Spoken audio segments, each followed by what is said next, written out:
ज्ञान को बल से नहीं मन और बुद्धि से पाया जाता है। मेरे सभी बच्चों सदा याद रखो, भड़बड़ाओ मत।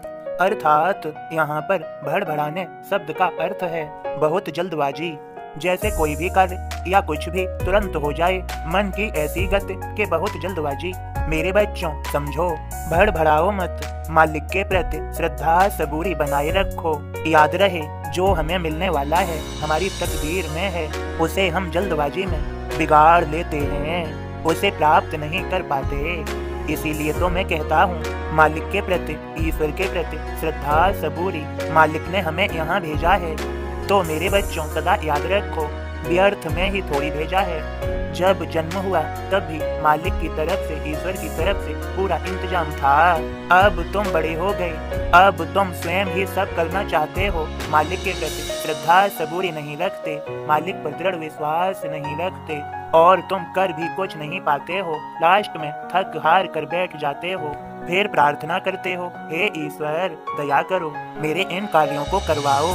मेरे बच्चों तभी तो मैं कहता हूँ, मालिक के प्रति, ईश्वर के प्रति और याद रहे गुरु के प्रति श्रद्धा सबूरी बनाए रखें। वो परवरदिगार परमात्मा ईश्वर तुमसे श्रद्धा सबूरी के अलावा कुछ नहीं चाहता, उसके प्रति श्रद्धा सबूरी बनाए रखें। मेरे बच्चों तभी तो मैं कहता हूँ, ज्ञान को बल से नहीं मन और बुद्धि से पाया जाता है। मेरे इन शब्दों को समझें, मेरे पूरे संदेश को अच्छे से समझ लें। मेरे भक्त श्रद्धा सबूरी रखने वाले हैं, और वे चाहे कोई भी परिस्थिति हो, उस परिस्थिति में भी ईश्वर पर दृढ़ विश्वास बनाए रखते हैं और भड़बड़ाते नहीं हैं, अर्थात जल्दबाजी नहीं करते हैं। मेरे बच्चों एकदम से सभी कार्य नहीं निपटाए जा सकते, इसलिए कार्यों को टालना छोड़ो, उन्हें अपनी बुद्धि विवेक से ज्ञान अर्जित करके पूरा करते चलो।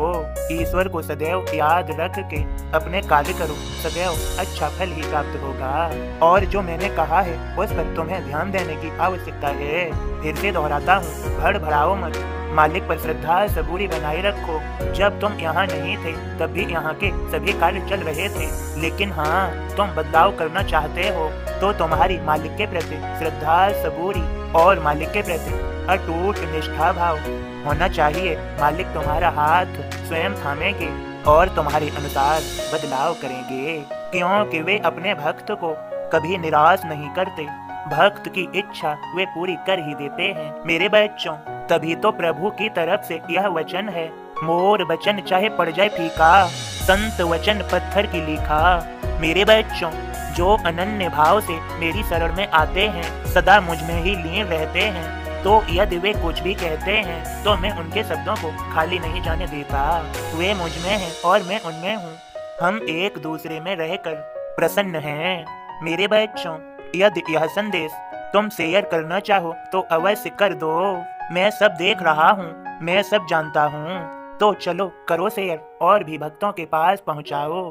मेरा आशीर्वाद है तुम सभी पर। खुश रहो, श्रद्धा सबूरी। और अब मेरे बोध को सुनो और समझो। ओम साईं राम बाबा का बोध इस प्रकार है, जन जन तक साईं कीर्ति पहुँचाकर श्री दासगढ़ ने मानव कल्याण का कार्य किया है। 1910 आए तक खंडी भोज चला, आगे फिर आने लगा भक्तों का रेला। दासगढ़ू के कीर्तन फिर होने लग जाए, साईं की कीरत सुने आते लोग लुगाए। मेला सा भरने लगा, चढ़ने लगा निवेश, बंट कर भी बचने लगा ऐसा चढ़े निवेश।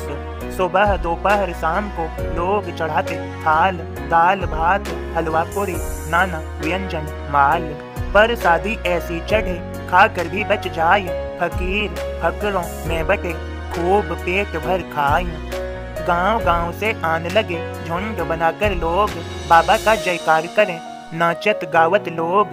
बामन है क्या संत ये, या है मुसलमान, लोग विचारे जाए पर हो या नहीं अनुमान। मस्जिद में हर कीर्तन देख अचंभा हो, या पता ठिकाना संत का पता चले न कोई।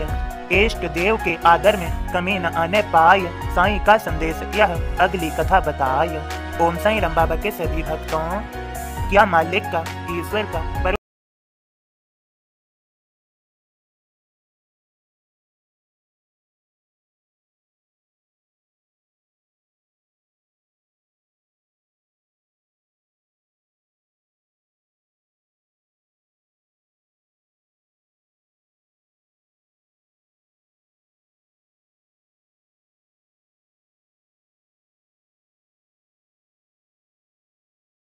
किसी ने हाथी का कान पकड़ा तो उसने कहा हाथी सूप जैसा है, और किसी ने हाथी की पूंछ पकड़ी तो उसने कहा हाथी झाड़ू जैसा है। इसी प्रकार किसी ने कुछ पकड़ा तो किसी ने कुछ। उसी अनुसार सभी अपने सरदार को बताने लगे कि हाथी ऐसा है, कि हाथी ऐसा है। बाबा के सभी भक्तों, समझो यहाँ पर यदि कोई दृष्टि वाला हो तो वह संपूर्ण हाथी को देख पाता। इसी प्रकार बाबा हमें समझाते हैं, ज्ञान को बल से नहीं मन और बुद्धि से पाया जाता है। मालिक की भक्ति करोगे तभी तो मालिक को जान पाओगे, पहचान पाओगे। भक्ति क्या है?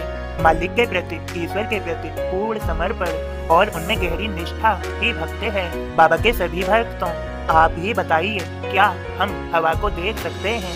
नहीं देख सकते ना, इन आँखों से महसूस कर सकते हैं इस पंच तत्व से निर्मित शरीर से। तो याद रहे, जल्दबाजी ही क्या है, मालिक वो ईश्वर परवदिगार परमेश्वर की भक्ति कर लो। बाबा कहते हैं, मैं अपनी शरण में से कभी किसी को खाली नहीं जाने देता। जो भी श्रद्धा भाव से मेरी शरण में आते हैं, मैं उनका पूर्ण ख्याल रखता हूँ। बाबा के सभी भक्तों, बाबा के संदेश में यह भी है, साईं सूक्ष्म तत्व में रहकर भी सभी को मोहित करते हैं। बाबा के भक्तों, बस संदेश इतना ही। आप सभी प्रेम से बोले, ओम साईं राम, जय साईं राम।